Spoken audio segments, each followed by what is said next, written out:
sa panahon ng digital transformation, AI na ang game changer sa lahat halos ng industriya.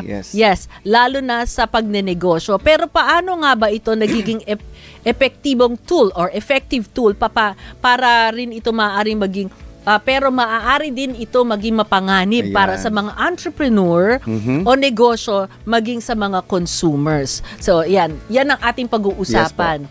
So, unang-una, dahil ikaw ay dating voice master, hanggang ngayon ay voice master, paano nag-shift naman na naging AI voice master ka, tapos creative, authentic? Isa sa mga gusto kong bigyan ng, syempre, recognition ay ang DZMM. Kasi talagang hindi mo kahit anong interview po ni Pocholo, hindi niya kinakalimutan ang pinagmulan niya. Exactly.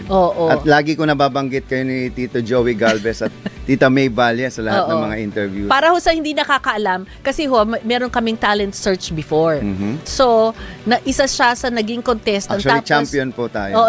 Isang contestant, tapos naging champion siya dun sa aming talent search. Tapos naging mainstay ka na, may segment na ikayo sa ating Radyo. Awit-tawanan. Kasi meron mga drama. At doon nagsimula yung na naging voice talent ka. Yes po. I was 16 years old when I started with DZMM. Alam nyo, tita, sobrang laki ng contribution ng DZMM sa akin. Kasi dito ako nagsimula. Kumbaga, dito yung punla ko. Kaya kung kahit saan man ako makarating, talagang dinadala ko yan. And because I believe ABS-CBN, mabilis mag-adapt. Kaya nga tayo nasa internet, no? Nasa YouTube, Facebook, ay talagang patuloy, lalong-lalo na itong DZMM, ang kauna ng teleradyo.